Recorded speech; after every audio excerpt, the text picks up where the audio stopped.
Welcome back here to another episode of Infamously Speaking. I'm your host, Matt, joined by my other host, Quan. And as always, you already know what we're here to talk about. Super Bowl matchup has been set. The Seattle Seahawks versus Quan's New England Patriots. They did it. They did it. I called it. From worst to first to Super Bowl appearance, the only team in NFL history to go 9-0 on the road. Yes, sir. We're going back to Cali. Yo, I'm excited. Listen, I haven't been this excited for a Super Bowl probably since when we played the Eagles the first time. Cause I was excited for the Falcons and the Rams, but probably even more so. Even I would even say probably the 0-1 because we weren't expected to get it done to get to the Super Bowl. Know what I mean? Absolutely not. And now I feel like throughout the whole playoffs, throughout the whole season, we've been looked at as we're not a real team, et cetera, the schedule, et cetera. Even now, who do you play? You played Herbert, Stroud, and Stidham. What they fail to realize, and they're like Drake he's reminiscent of what's the quarterbacks they threw out there? Dilfer. Yeah, that's Rex Grossman. Actually, your Cam said it too. Cam's the one who said it. But before we get into all the spicy talk, we going to get to it. We got to do the normal. Before we get too far into the show, first and foremost, I got to thank everybody who's been tuned in, tapped in. I've had people reach out, have people stop me in the office, talk about it. They can't wait to hear what our decisions are. A lot of people disappointed in me for picking the Rams, by the way, not going with the hometown Seattle Seahawks. And boy, does Sam Darnold prove me wrong. We'll get into that game too. Don't worry, Seahawks fans. You won't be completely disappointed by this episode. If you're not already subscribed to the Infamously Speaking YouTube channel or wherever you listen to the Infamously Speaking podcast, I see that a majority of folks are listening on Apple. Appreciate y'all there listening in audio format. Hit the subscribe button, like the show, leave a like on the videos, follow us on social media at Infamously Speaking. And with that being said, let's jump into it. I know you wanted to talk about the disrespect being thrown the Patriots' way. Got you fired up. So go ahead. The floor is yours. Let's see that. That's that chip on my shoulder, man. I told you that's what drives me. It's the motivation piece of, all right, count us out. Count me out. And let me prove you wrong time and time again. Now, back to the comments of Drake is looking like, who do you say again? I don't remember. It doesn't matter. Trent Dilfer. Rex Grossman. Facing 3 of the top 5 defenses, super impressive. And to your point, because you was texting me throughout the game, is he came up clutch when he needed to. With his legs, making the right decisions to run the ball. And they're like, he played a shitty game, 80 yards or whatever, right? Once again, top defense in Denver, not an easy place to play. In those conditions, I'll take that win all day. And I don't know if you knew this, but they said that Drake actually made that decision at the end to roll out and keep the ball. I saw that. So let me give you my initial thoughts on everything. Starting with this game that we saw. Obviously, everybody saw it. First game was Championship Sunday, scored 10-7. Defensive struggle, battling the elements. And a lot of folks will remember this game as a weather game. But the weather didn't start really getting crazy till about halfway through the third quarter. So the defense was really on point this game from start to finish, regardless of what the weather was doing.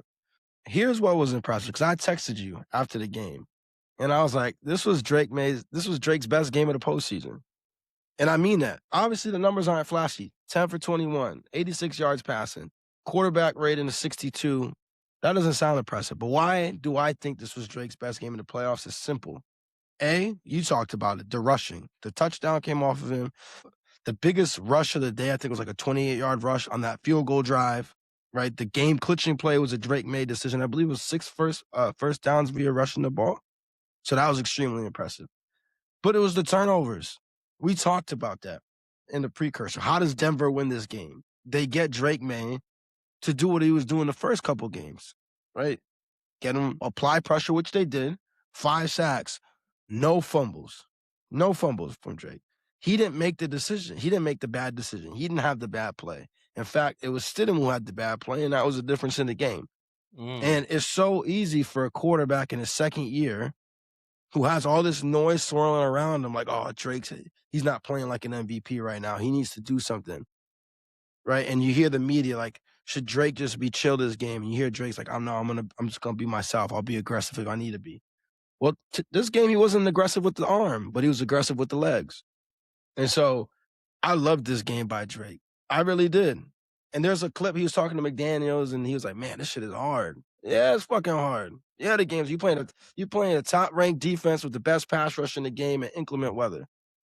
And yet he still got it done. And so the people that are like, Drake Maye, the reason they're here is not because of Drake. The reason they even make the playoffs is Drake Maye. That's number one. He's an MVP candidate.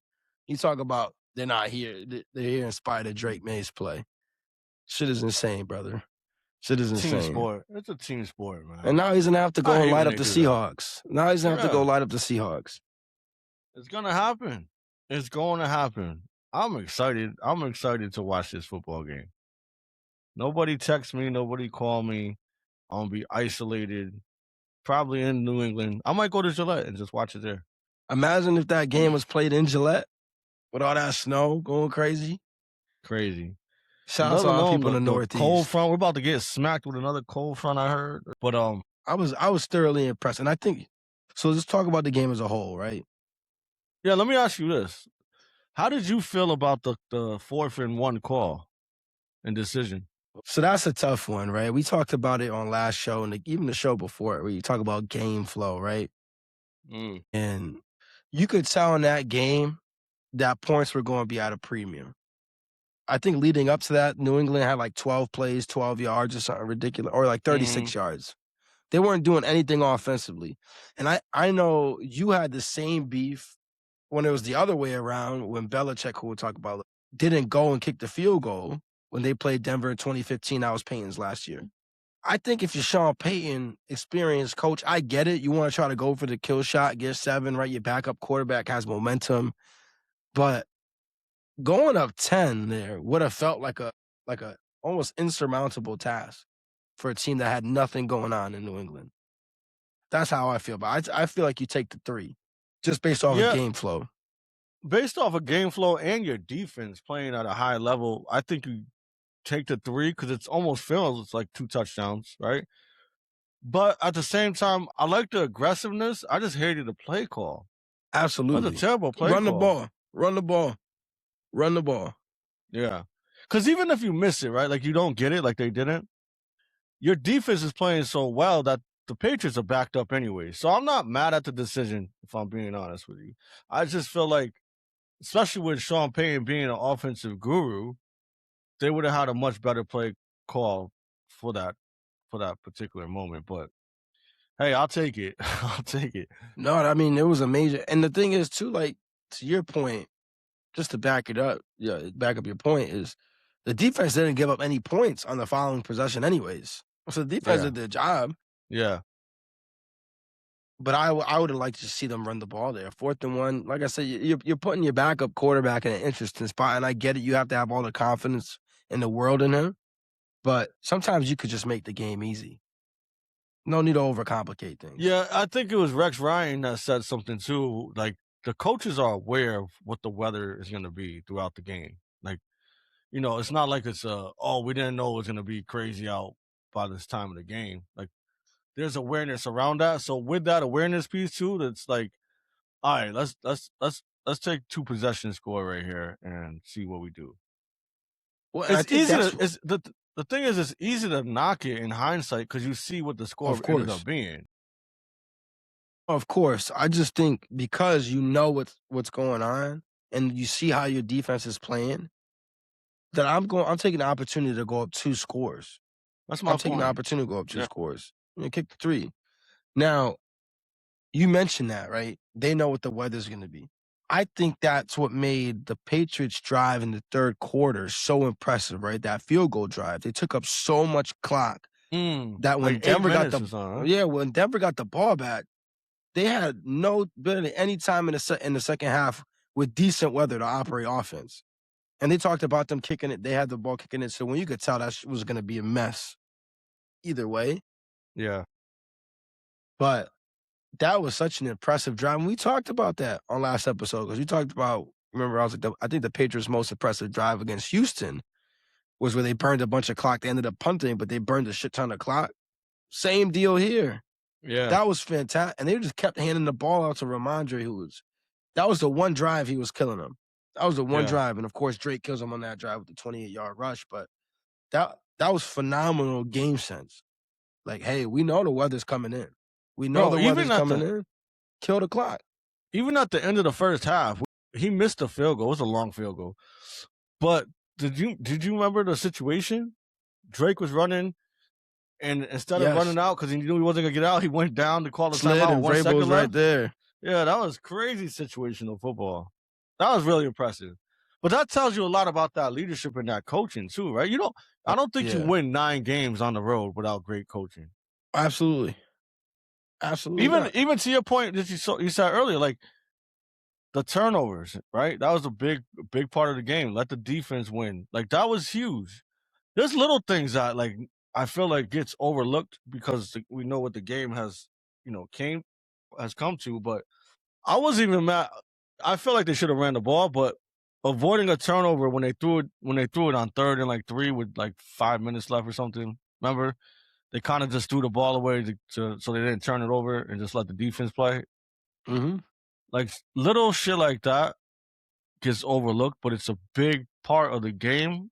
What it came down to, right? Because I think the following possessions when Gonzalez picked off. Yep.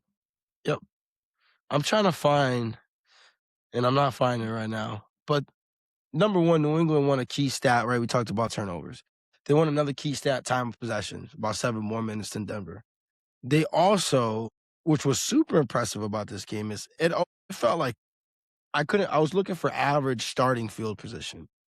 They were behind the 8 ball a lot in that game, as far as the Patriots were. Yeah.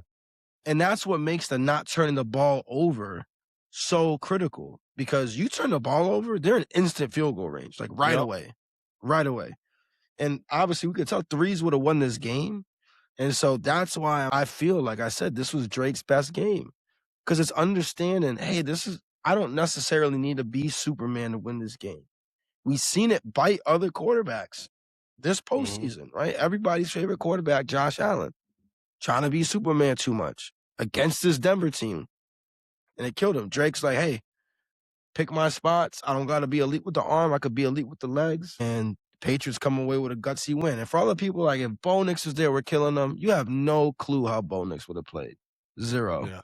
Yeah. Zero. Because this defensive line, which has been underrated all season long, that was one of the top-rated offensive lines in football. And they got dominated. Absolutely dominated at the point of attack. Dominated. I seen a play, I forgot what player it was. He was rushing one of like the all-pro offensive line on the right side for Denver, and he absolutely destroyed him. Like, destroyed him. And he got a big sack on Stidham. Whole line is going crazy. Obviously, Milton Williams has been playing huge, big offseason addition. Caleb Chason has been playing at another unworldly level of play this postseason. He's all over the place. He's a monster. Ellis has been incredible. He's been all over the field. And that defense at all 3 levels is balling. You know what I like, too, is the week before against the Texans, Jones got cooked on that touchdown. He came back and made a big play, scored on the pick 6. Gonzalez got cooked on that long pass to Mims Jr. Mm-hmm. Although I feel like that was a communication thing because the way the safety dropped down, but still, he got cooked, right? And the resilience he had to come up with that big play at the end, just, again, it speaks volumes. Because you're going to take your shots and you're going to get hit, but it's about how you bounce back.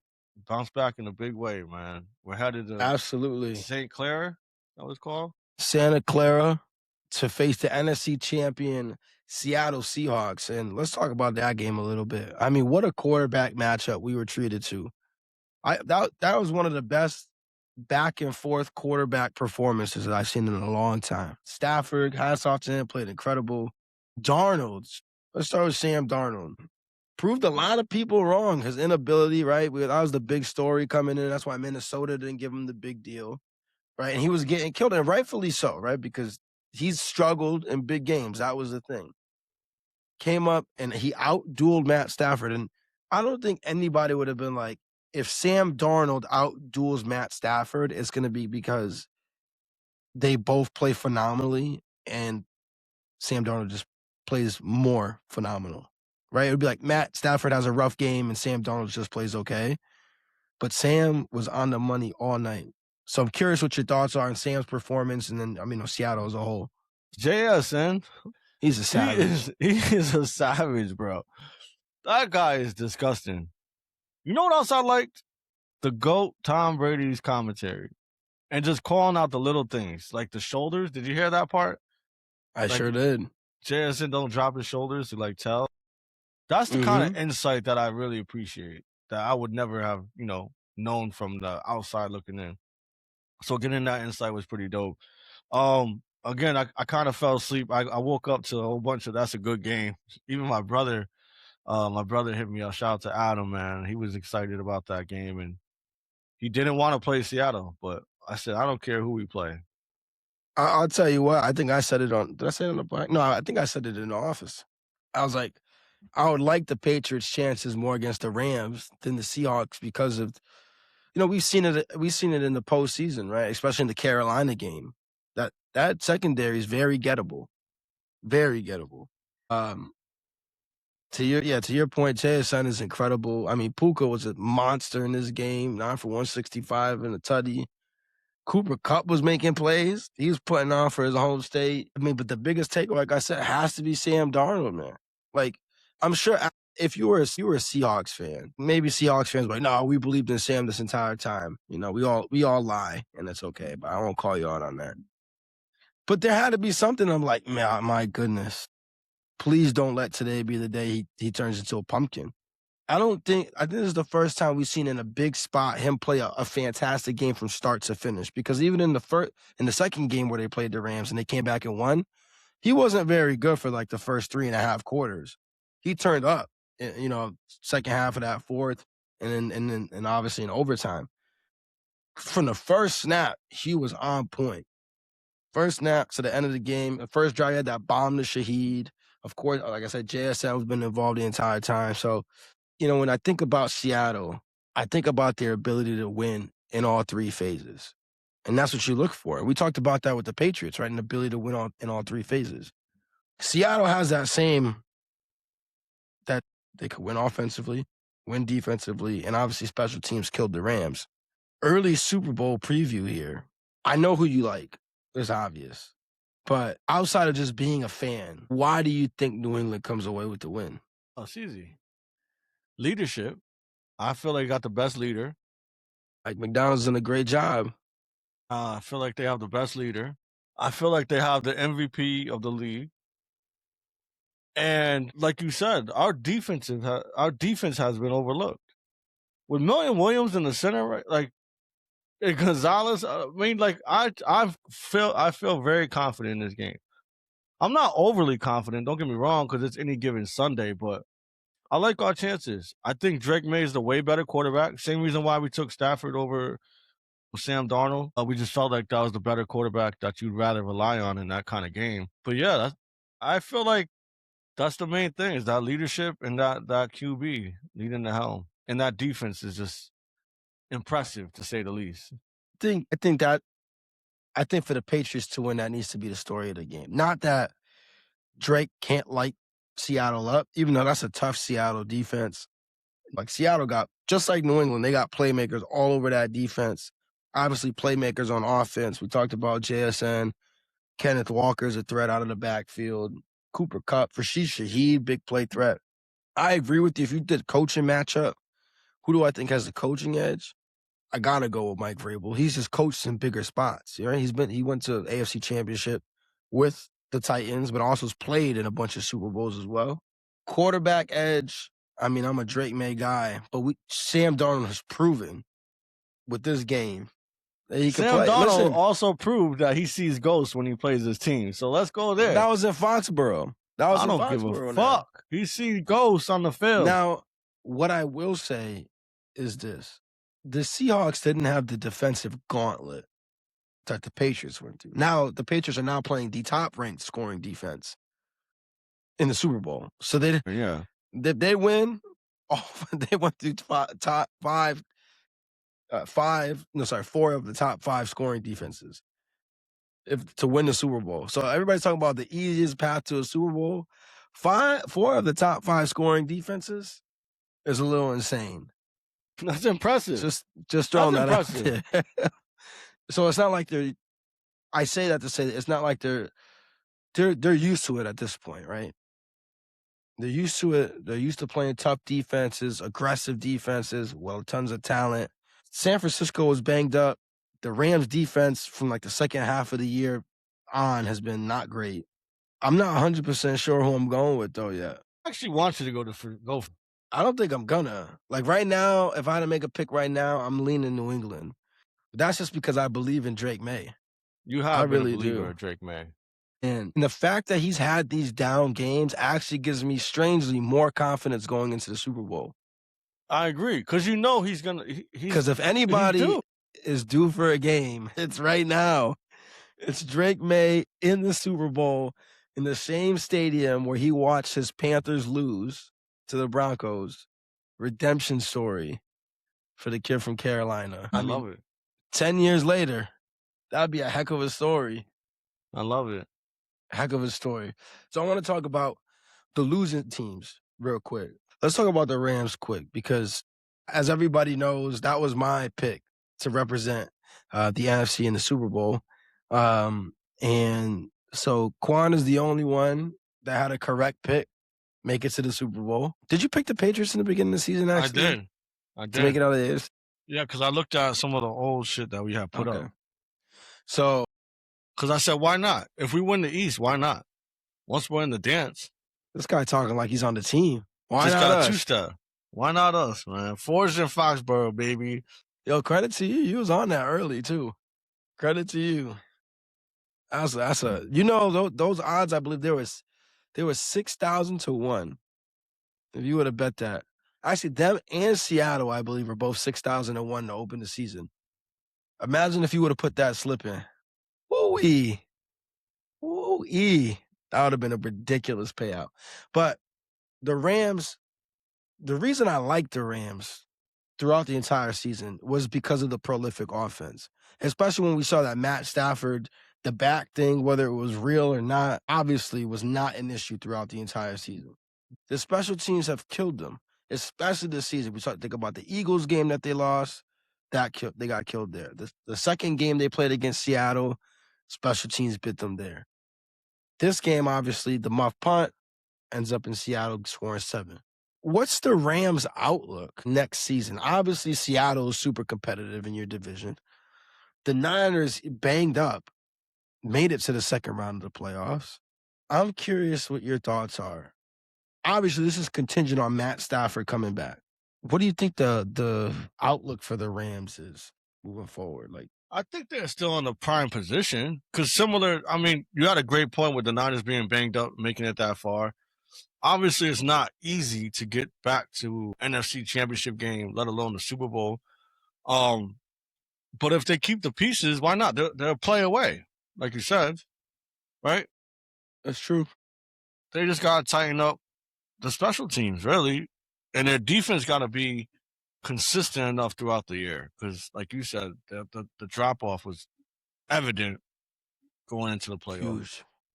Huge. So I don't think that their outlook is done if Stafford comes back, right? That offense still will be prolific with Puka. That guy is different, bro. And then when you got Devontae on the other side, that team could easily be in the Super Bowl. So I think it's a tough loss, but it's almost like, all right, how do we build on it? Kind of like what we talked about the previous episode. Right. What plays can we have made differently? What could we improve so that when we get to this spot next year, we have the opportunity that we really want, which is the Super Bowl? You know, looking back, I wonder if their season was chalked up when they played Seattle the second time. Because if you think about it, they win that game, they're the 1 seed. This game's being played in Los Angeles. Do I think that's makes a different outcome? I don't know. I mean, the Rams with this loss, 5-4 on the road, maybe it does. Seattle's been a great road team though. So, but we all know that Seattle is an incredible home field advantage. So does that look a little bit different? I just don't know. Like I said, special teams has been an issue for the entire McVay tenure, really. And so it's like, how do you fix that? Because if you think about it, they win the Eagles game, things look a little bit different. If they win the Seattle game, things are completely different. And also, what you don't know is what happens is, think about if you beat Seattle in Seattle. What does that do to them moving forward? How much air does that let out of their balloon? Like, damn, we can't win the game against these guys. You sweep the season series against them. You don't have no idea what that does to a psyche either. So now you got a confident Seattle team rolling, whatever happens this season, rolling into next season. They've clearly found their quarterback. And then think about the rest of the NFC. Jaden's going to be back. Let's see what the Commanders are. Jackson Dart, I think he's going to be on a Drake Maye trajectory. I told you that. Jackson next. Jackson next. I like Jackson Dart, so I'm not even going to hate.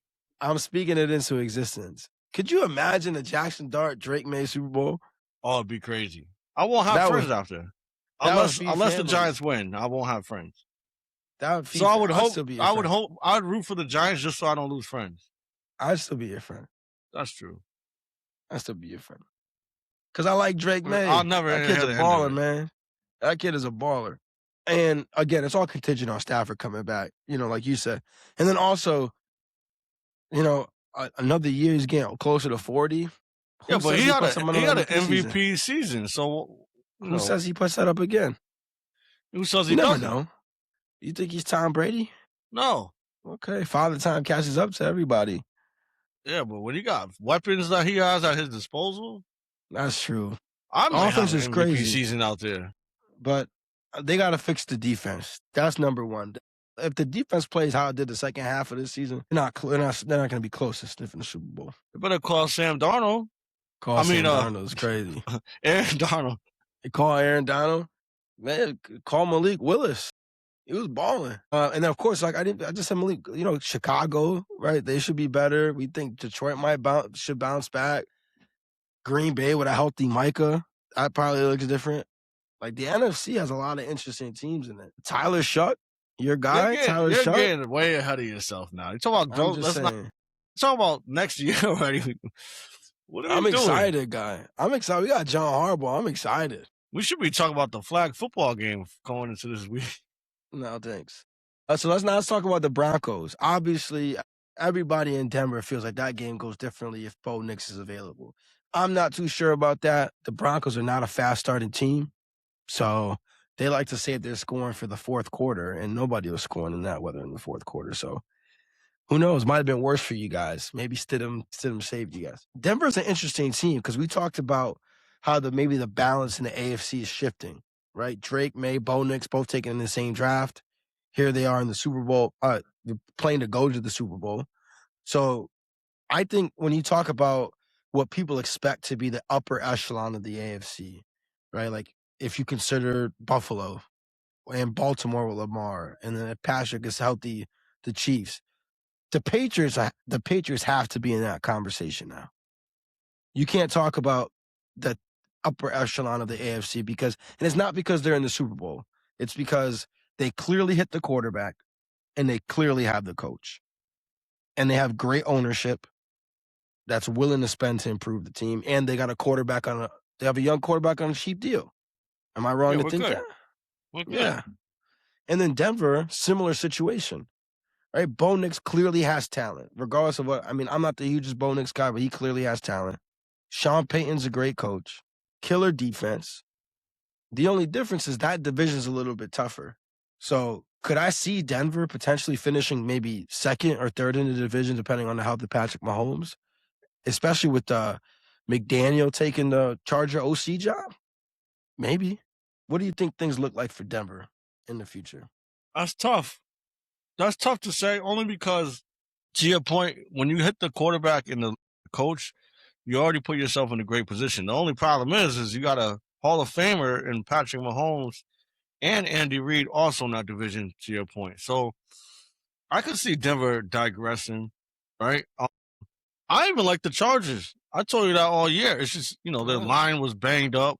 Hampton got banged up. So I could definitely see them, making the playoffs, but not being the number one seed again. I don't see that happening. And I mean, it's tough. Like I always give Herbert a ton of shit, right? McDaniel's clearly a great, sharp offensive mind. Like you said, Hampton barely played. The tackles weren't around. Najee Harris didn't get a single snap, right? But yeah, that's right. So they definitely have potential. And they had a good defense as well. So, and then who knows what the Raiders are going to do? Maybe they nail the coach. Maybe Mendoza is the answer. That's an interesting team, another interesting team in your own division. So I agree with you. I think you could see Denver regress a little bit. And maybe not regress in the fact that they get worse, but the competition within their own division gets better, which makes it tougher for them. Yeah. Now, we talked about the game, and we'll in the show leading up to the Super Bowl, we'll break down that specific matchup much more. I don't want to go crazy on the analysis there just yet. But we have some surrounding news in the NFL. One of them being your favorite coach, Bill Belichick. So if you haven't heard the news already, Bill Belichick was not voted into the Hall of Fame on the first ballot. And I purposely did not listen to a lot of the commentary because the first person that I really wanted to hear talk about it was you. Because you might have a take that might surprise some people, because if any people who listen to this show have a good idea of how you feel about Bill Belichick. So, floor is yours. What's the first question? How do I feel about it, or do I think it was the right decision? Going on. How you feel about it? How do I feel about it? I don't really feel anything about it, if I'm being 100% honest. He's going to get there. He's just not going to be first ballot, clearly, which is kind of weird in my decision. I mean, my opinion, only because although he made a lot of questionable choices that I felt cost us some championships, you can't take away what he was, his accolades, right? 6 Super Bowls. I think he's what is he? Number 2 wins all time. So I won't take that away from him. I think that if you're going to have a first ballot coach, he should easily be in that argument, right? It shouldn't even be a question. I know that some people probably use the Deflate Gate and all that, Spy Gate and all that shit against him. I did read something, though, where, like, the voting system has kind of changed. So they said that some voters may have, and there's no evidence of it, but some voters may have chosen others who were like on the fence to even get nominated to give them a spot or a chance, right? So maybe that came into play, maybe it didn't. At the end of the day, it's just a title, in my opinion. So if you ask any football player, past, present, or future, they're going to say that's a Hall of Fame coach.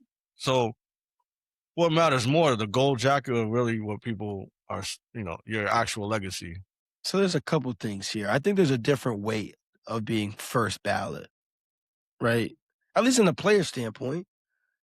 There's like a quarterback. There's a difference in being a first ballot Hall of Fame quarterback than being a Hall of Fame quarterback. You see Eli didn't even get chosen again? I knew that wasn't going to happen.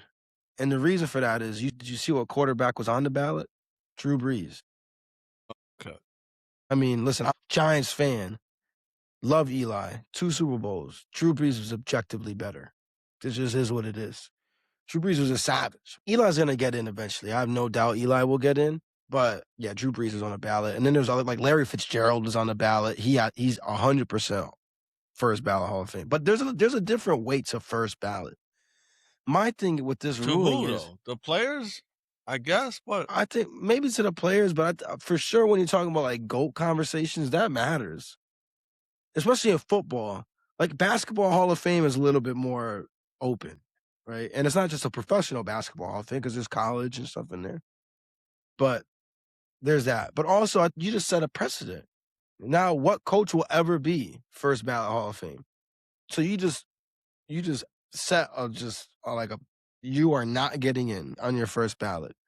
And the thing is, If Bill gets in on the second go around, what coach should get in on the second go around? Nobody should be getting in on the same ballot as Belichick if he didn't get in on the first one. You get what I'm saying? Because no one's on the same. There's nobody on, like Shula is the most winning coach. No one else is even close. And then postseason success, Shula is not even close. Yeah. Where do coaches? If I'm a coach doing great things, like where do I land? Yeah. At that point, like, do I ever get in? This guy Bill didn't even get on his. I'm nowhere close to Bill. So that's one. I think and this is where I think recency bias hurts people, though, because the ending in New England was not great. Because you hear about him being a reason why Tom left New England. And I know that what he's doing in college has nothing to do with the Pro Football Hall of Fame. But the thing is that voters are human. People are human. And you've heard people about their stories on how they vote and how they take things into account that they probably shouldn't. But that's what recency bias does. And his last 5 years of coaching have not been great. And that just is what it is, right? Since Brady left, they had the 1 year with Mac Jones where they went to the playoffs, and then it was just a dumpster fire for the rest of his time in New England. North Carolina's been a dumpster fire.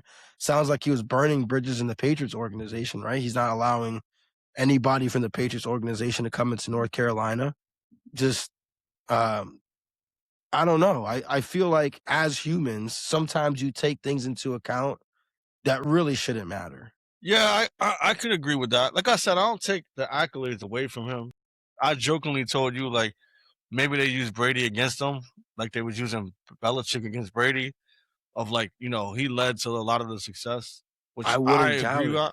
I agree with that as well. But it's like you said, like if he don't, then who does? And if there's coaches that's playing for the Hall of Fame, good luck. You look at that, you're like, yo, when am I ever getting it? Yeah. But he's been in 9 Super Bowls as a head coach. Can you fathom that? 9 Super Bowls, won 6 of them. Yeah, that's crazy.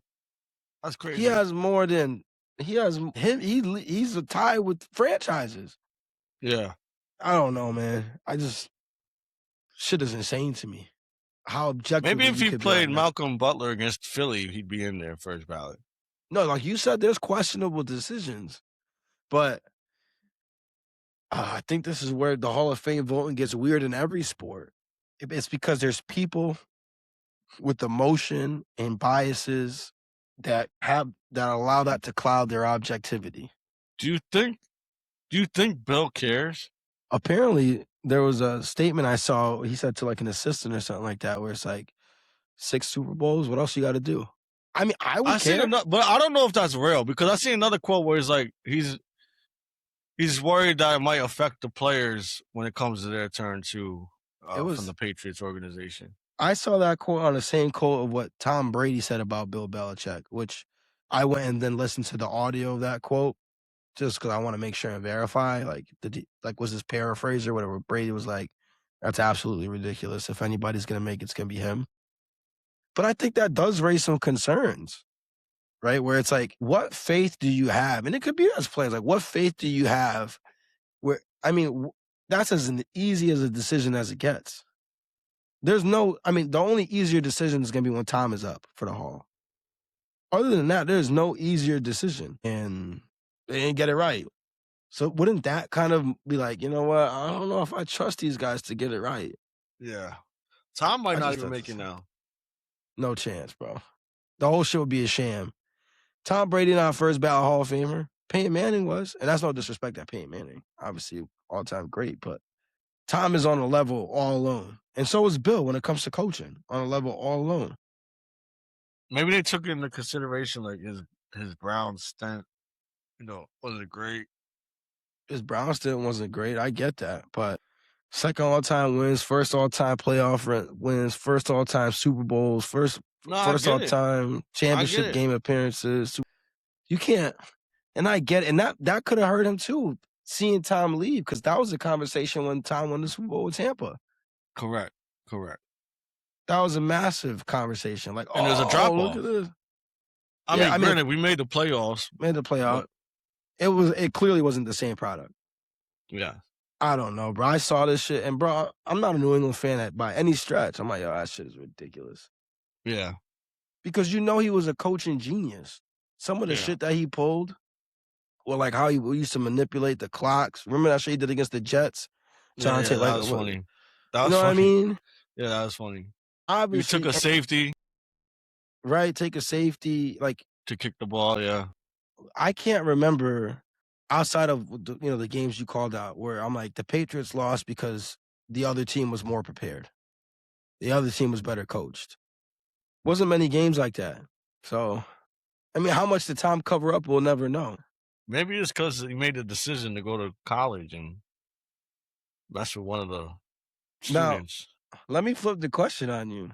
Now that we see this, I mean, this is like they should just put Tom in the Hall of Fame now.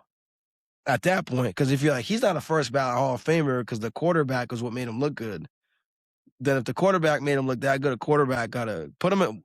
They should have put him in the Hall of Fame as soon as he retired. Yeah, I thought they was. I'd feel super confident if I was Tom. Oh, of course. I mean, you kidding me? I'd feel even more confident now. I mean, yeah, but how do you not, anyways? I guess because of human nature, like you described. But bro, people are haters. People are haters. Trust me, I know. As a Patriots fan, I get it. And I get it. Like, I get the Spygate, right? I get the Deflategate, sure. But they still won chips around that. Yeah. Like they won chips around that. Yo, just based off the Atlanta championship alone, 28-3, you got to be in the Hall just off of that shit. Yeah, just that's a big game. Shit. That's a big game. Just off of that. So, I don't know, man. It's one of those things. I've been reading. Just got to let it happen. Accept it for what it is. I think you're happy on the inside. No, it just doesn't. It doesn't phase. It doesn't affect me. So I think the only thing, if I'm Bill, even if that happened to Tom, right? I was like, yo, you don't believe he's the first ballot Hall of Fame? Good for you, I guess. I know what it is. I'm content with that. Listen, I think the only thing that would make you happier than this news right here is you seeing Todd Bowles get fired. That would make me extremely happy. I'm not gonna lie to you, because Todd Bowles cost Tom an extra Super Bowl ring. Yo, Tom would have 9 Super Bowls, bro. Yeah, well, you think? Yeah, they definitely would be in Carolina. Yeah, they would have been in Carolina. At Cam Newton on that one, they definitely would have been in. They would definitely be in Carolina. No. I'm not talking about that one. What are you talking about? I know you're talking about the Buccaneers. Yeah, the Bucks. He got 7 rings. Played Carolina. Tom's got 7 rings. So where'd you get to 9? The Eagles, because of Bill. Oh, you talking about Malcolm Butler? Yeah. I was thinking about I thought you were talking about the Denver one, where if they kicked the field goal. No. I think we would have won that one as well, but that game wasn't a guarantee. That just would have put us in a better position, because we still was down 10.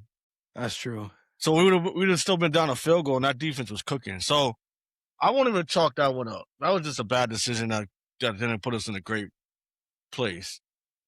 I'm talking about Malcolm Butler playing would have made a big difference. He's our best corner. And then the Todd Bowles decision to blitz and send the guy who's guarding Cooper Kupp, who's a Triple Crown winner that year, just made no sense. Single coverage on Cooper Kupp in the biggest down of the season is actually insane work. Like literally, that's like saying, hey, single coverage last year's Jamar Chase. Yeah. This year's JSN. And it's not even single coverage with the corner at that point, because they sent the corner blitz all out blitz. It was safety. It was Antoine Winfield, who's a great safety, by the way, Antoine Winfield Jr. But come on now, that's like, hey, go guard Puka. And the Bucks had the momentum at that point because they made that comeback. They sure did. Listen, Todd Bowles sucks. My goodness. All right, man. I know. There's a couple people that you dislike, and I know Todd Bowles at the top of that list. That's why I had to bring that up. Todd Bowles, I don't even know him to dislike him. That sounds kind of bad, but I definitely question his decision making for sure. So I wanna get your reactions to some of the head coach hirings around the NFL. Kevin Stefanski. This is not breaking news, by the way. Kevin Stefanski to Atlanta. Just quick thoughts. It doesn't have to be super in depth. Hate it. For what reason? Like, you gotta just don't give me the hate it or love it. You said quick. You ain't the game. I know, but like, give me something. Just like, hate it. What did he do in Cleveland? 2 playoff appearances. Yeah, no. Talk about Cleveland now. Yeah, no. They say that he's the reason why they was so disruptive over there this year. Think so? That team just was bad. Yeah, but all the controversy behind it, it was just more than I want to bring into my That's bill. fair. But do you like the pairing an offensive minded head coach with a young Michael Penix? Yeah. I mean, it doesn't hurt. I just feel like it's to be determined. I would have to see how that plays out. I really would. Okay. Atlanta's been a shit show anyways, in my opinion. So they've just been mid. 8-9, 8-8, 7-9, just been hovering around that. Robert Saleh to the Titans, Daboll is OC. I like that. I like that a lot. I like that. I like that a lot too. Big shakeup in that AFC South. Yeah, Big shakeup in that AFC South. Yeah, I liked him in New York. Great defensive mind. The Jets' defenses were good under Saleh. It was just obviously couldn't figure out the offense. Yeah. And obviously Daboll with Cam Ward, I think that's a fantastic hire because we saw he got great production obviously out of Josh Allen. Things were looking good with Dart. Dart just couldn't stay on the field. I think Cam's due for a pretty good season. They're going to have a last place schedule. Division is tough, but I like that hire. I agree with you. Todd Monken, Ravens OC, head coach of the Browns. Yeah, I don't know enough if I'm being real. Well, we've seen what the Ravens offense devolves to sometimes. Yeah. Get away from what you do best in the most crucial moments. Yeah. So yeah, that's gonna be interesting. The good thing for Cleveland is that there's not a lot they do best, so it's not like we could just default to something. Yeah. But I will say this about Cleveland. They have a lot of young offensive talent on that roster. Yeah, they do. Shador showed a lot of promise. Harold Fannin broke out in a big way. Fannin been balling. Junkins, they're running back. Junkins. He suffered the injuries, but comes back healthy. And we saw in his limited time what Samson could do. Right, he played well. So they get some weapons on the outside. Over there with Garrett. So Denzel Ward's a really good corner. They're gonna have the defensive rookie of the year, Schlesinger, most likely. Mm-hmm. So they just in that division. Now that division, all of a sudden, who knows? You know what's funny is that they talked about Cincinnati, right? Because of Burrow and Chase. So I get it, and Higgins. But what do they have money to spend? Yeah, they don't have no money. And also their offensive line is a huge question mark. Yeah, no. And obviously you need that to protect your injury-prone quarterback. Absolutely.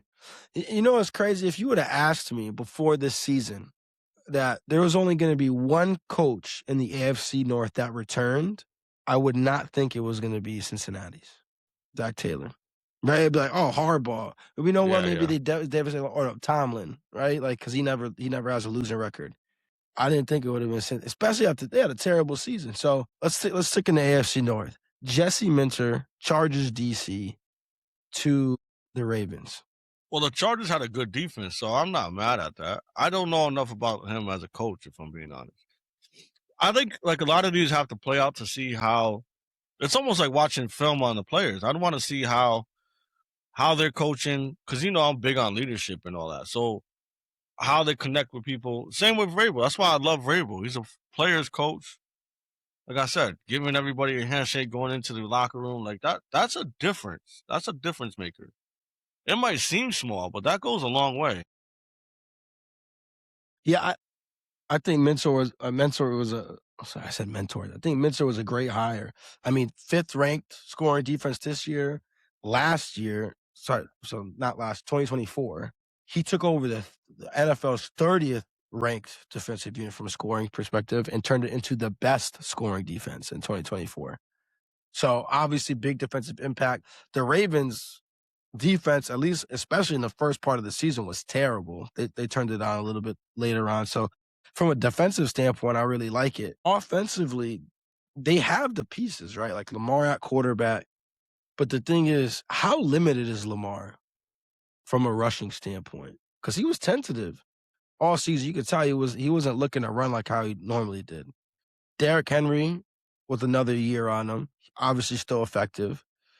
Zay Flowers extremely talented. And then Likely, Mark Andrews. I mean, they have the pieces offensively. I don't know if that what that means long term, but we talked about like leadership. That's a big part, right? If you get the buy-in, I think that's another thing, right? Is defensive-minded coach. How does that sit with Lamar and the rest of the offense? Got high praise. Also, how you said it, like Ravens had chances, but for whatever reason, they went away from what worked for them. Always. But sometimes, like to your point, that could just be hey, we need a new voice in the locker room, and maybe that just flips the switch. Do you think there's a lot of coaching changes because they seen what happened with the Vrabel situation? Yeah, I mean, I definitely think that plays a part in it. I think when you see these turnarounds happen, absolutely, it's like you expect quick success, and when you're an incumbent, as long as Harbaugh was, I think it's sometimes we talked about like easy to hang on to what happened in the past, and I credit the Ravens for making a move, saying, "Hey, something needs to change. It's not going to be our quarterback." And I just think it puts a lot of pressure on the coach coming in because like we fired the guy because he didn't win a Super Bowl. Now, like this is what the expectation is. People think that you have a top 3 quarterback in the NFL. Obviously, you got the chops defensively to make things happen. Yeah, and that pressure, burst pipes at times. So we'll see how it goes. Steelers hire Mike McCarthy. I didn't know that actually went through. I know I seen a thing, but I don't know what to believe anymore when I see shit. The Steelers hire Mike McCarthy. Why? Why? I mean, the offense in Dallas was good when he was there. Obviously, the offense in Green Bay was good while he was there. Is Aaron Rodgers going to be there still? That's undecided, but I mean, take that as you will. I don't care. I mean, would it make you feel better? To me, that's just a change in coaching. I don't think that puts them over the top. Yeah, I don't necessarily think so either. I mean, again, because you don't know necessarily who's going to play quarterback. Are they going to target one in the draft? This isn't necessarily a deep quarterback draft, especially the quarterback from Oregon, Dante Moore, said that he was going to go back to school, which I thought was funny because I'm not sure if you heard all the news around it where obviously Mendoza's going to go first overall and the Jets have the second overall pick. So like, if you're Dante Moore, you want 100% go back to school.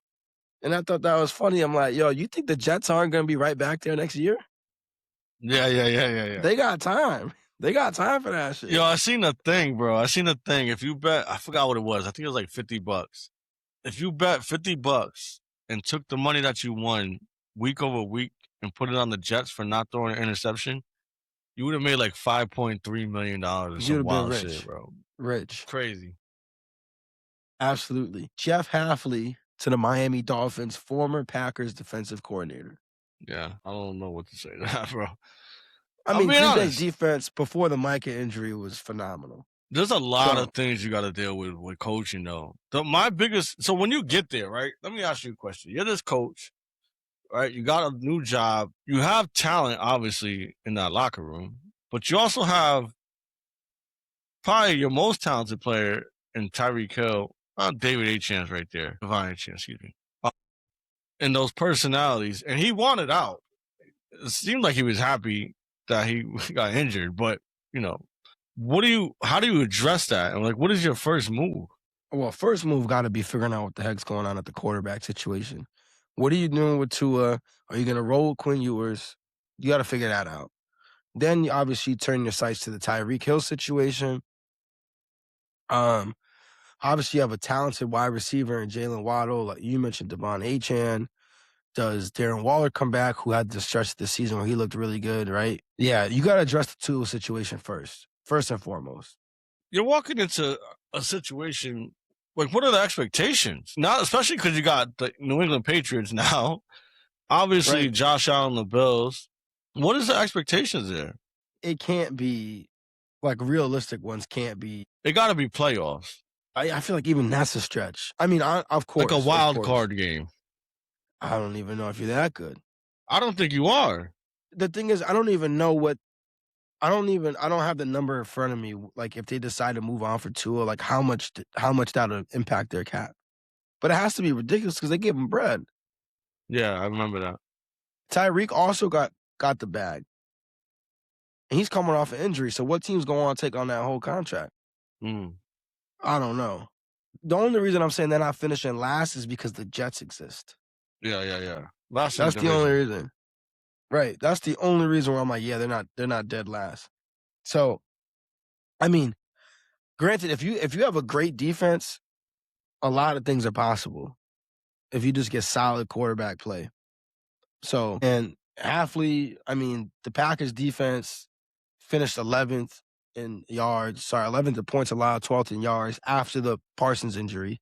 And the season before, 6th in points allowed, 5th in yards allowed. So his defenses over the last 2 seasons were really good. But Miami, I don't think Miami has near the amount of talent on the defensive end. So it's going to be an uphill battle for him. I think this was one of the least attractive coaching jobs, if I'm being honest with you. Yeah. Just because of what you're facing. All right, lastly, the Bills hiring Joe Brady, former offensive coordinator, as their head coach. Your thoughts? I think it's probably good for Josh, who they're probably wanting to, please, especially because he's the face of the franchise. I like McDermott, so it's tough for me, but I think that sometimes you need change, even though it's not a complete change because he's already in the building. But, if you have a different voice at leadership, that could be significant. It's almost like takes me back to the Ram days when I finally had my chance, but I don't know what that looked like inside the locker room. Like, did he already have their air? Was he already somebody that they looked at as the leader or a leader who can, move forward? Because go back to expectations. What are the Bills' expectations now? Is it still Super Bowl? It got to be, right? As long as Josh is in his prime, it has to be Super Bowl. Period. Yeah. My question is, if you fight, your goals, you think it's going to make your franchise better. And obviously, if there was tension between McDermott and Bean and ownership, a change had to be made. But I don't know. To your point, this guy was already in the building. Now, it's good because there's that continuity. I might have went for Dable. Yeah, so I remember that was the talks. I thought that was definitely going to happen, but, surprise. I don't know. And here's my thought, too. Like, because we talked about the whole Keon Coleman situation, right? And how that was a mess. Sean McDermott known as being a defensive guy, right? So when they're picking offensive players, don't you think that the offensive coordinator has some say in that? Especially because McDermott isn't an offensive guy. I would think because that was a successful organization for a while that McDermott is listening to the people on his coaching staff, especially the offensive coordinator, say, hey, this would be a good pick. This would be a good pick. They haven't been able to hit on receiver. Well, I just want to say thank you to Buffalo for giving us Mac Hollins and Stephon Diggs because I'm grateful. Mac Hollins had a big catch in the Denver game. Stephon Diggs he's been playing well all season, man. So I don't know. Like, the only reason why I give Buffalo any chance is because who they have under center. Yeah, I think you give that guy too much credit. Shout out to Gmo. I got to shout out to Gmo because Gmo's like, what did he win? That's always his argument. You guys say this guy's the top quarterback. Jalen Hurts got a Super Bowl MVP. But that's why he makes the argument, though. He makes the argument because that's the only way how he can catapult Jalen Hurts up. Is by saying, well, none of these guys have won shit outside of Patrick Mahomes. No, I know. I get what that's the only right. That's the only, and it's respectable. And of course, Stafford's won the chip. That's the only thing you could do. Well, now imagine if the Seahawks win. He better have that same energy for Sam Darnold. Gotta have that same energy for Sam Darnold, right? Why wouldn't you? Yeah. Won a Super Bowl. Mm-hmm. So I get why Gmo's doing it. I think it's a smart play until you get a matchup like this one where you're going to have a new Super Bowl champion who's never won before. And now they have the same accolades as your friend. Now, I get he's been to 2 Super Bowls, played well in both, but he only got 1 chip. Now, one of these guys is going to have a chip. Mm-hmm. So, you know what? This has been circulating around is that Sam Darnold is the first quarterback from his draft class, which of course includes Baker Mayfield and Josh Allen, to make a Super Bowl. And he actually made it when he was a backup for the Niners a couple of years ago. But to start in the Super Bowl. And man, the redemption arc has been great for Sam Darnold. I think the story is phenomenal. But I think that's because we always talk about quarterback coach, right? We've been saying that. But I think we would both agree that Josh Allen's a better quarterback than Sam. I think we both think that Baker's a better quarterback than Sam. But yeah, Sam is here. What do you make of that, right? Because everybody tries to go quarterback coach combo. Well, I think what I make of that is Sam has a fucking unbelievable defense compared to those other two guys. That's fair. He has, in my opinion, he has the best receiver. Although, no shot at Mike Evans. Mike Evans is phenomenal. Hall of Fame wide receiver. Right now, JSN is better, of course. Yeah, that's what I mean. Like right now, right? So I think without that defense, I don't think Seattle gets to where they are. No, that's fair. And I get it because I think that just helps Josh Allen's argument, saying I give him too much credit. Well, you do. But it does help the argument. I won't deny that either. What I'm saying is, right, so you also said earlier in this episode that Josh Allen wants to be Superman all the time, and it makes mistakes. Sam makes mistakes because he sees ghosts. Josh makes mistakes because he's trying to be Superman. He's going to see ghosts on February 8th as well, my friend. Listen, it's going to be... I was talking with my guy, Joe Shaw, my guy, Joel. He listens to these, he looks forward to him. I was like, listen, man, like, I think a lot of people, and rightfully so, are heaping a lot of praise on the Sam Darnold. What I dislike, though, about not people congratulating Sam and giving him the credit he deserves is the people that are trying to be like, all you haters of Sam Darnold, he just proved you wrong. Like, you were on this side. You were on the same side. Roll back the tape when he was in Minnesota last year. Roll back the tape of the first Rams game that they played this season. Mm-hmm. Roll that back. Yeah. You weren't talking like this. You were like, oh, we always knew Sam had it in him. We always knew that he could be a big game quarterback. We'll see, because he's going to face an elite defense. This is going to be the toughest defense they've played all postseason, 100%. So that's one. I wanted to call that out. It's like, stop acting like you wasn't having the same thoughts we were about Sam Darnold going pumpkin mode in big games. That's one. Two, to your point, that's going to have to be the story of the game for me, for the Patriots to win. It's not Drake Maye phenomenal. It's wow. We really underrated this Patriots defense. Like, severely underrated it. Because I think the Patriots are 5.5-point underdogs, which I know you that big of an underdog? Let me double check. But when I saw the line, I believe I saw 5.5. I love that. I love that. Now they're 4.5-point underdogs. I love it. I do too.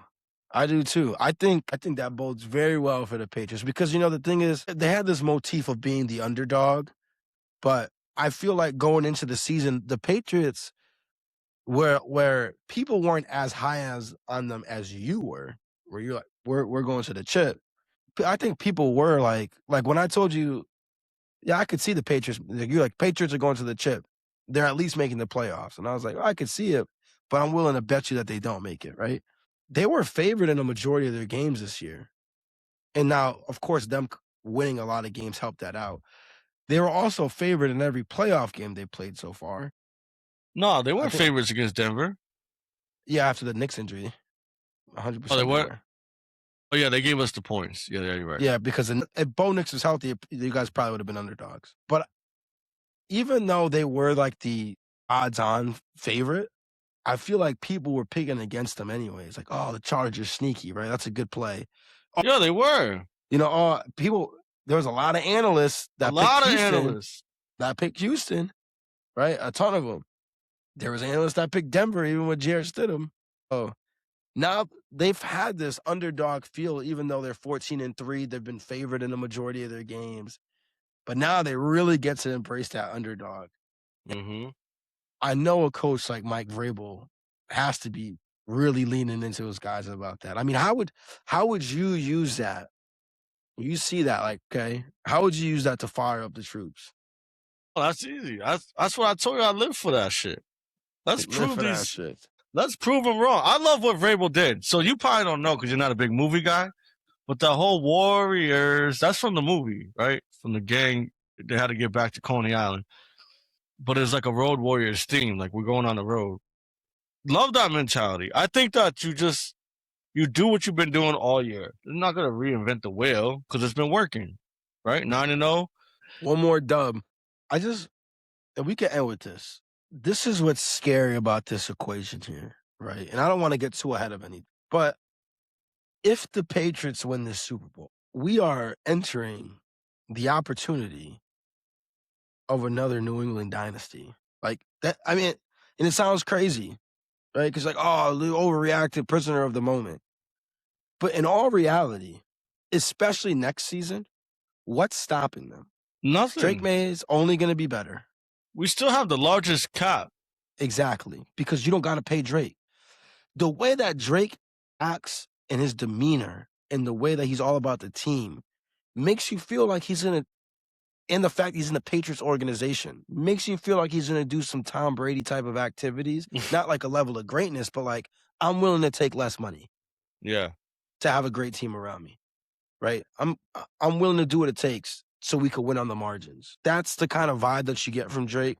We don't know what the Ravens are going to be. They're in a state of flux. We don't know what the Bills are going to be. They're in a state of flux. We don't know what the Broncos are going to be.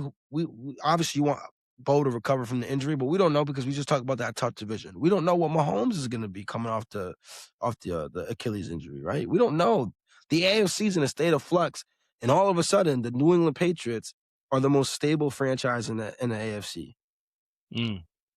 I'm up for another dynasty. With an MVP candidate who's only in his second year. Crazy. Buckle up. That's crazy. Buckle up. That's crazy. Buckle up, guys. It's gonna be painful for a lot of people. Painful for a lot of people. They don't want to see New England back at the top. I love it. But it's just the beginning, which means there's going to be some giant resurgence. If this happened like last New England dynasty, the only thing is the Patriots need to win 3 championships before the Giants come back because that's what happened last time. Well, 1 this year. I'll take another 1 next year. Actually, Drake might get the 3-peat. Because it was 0-1, right? 0-1, 0-3, 0-3, 0-4.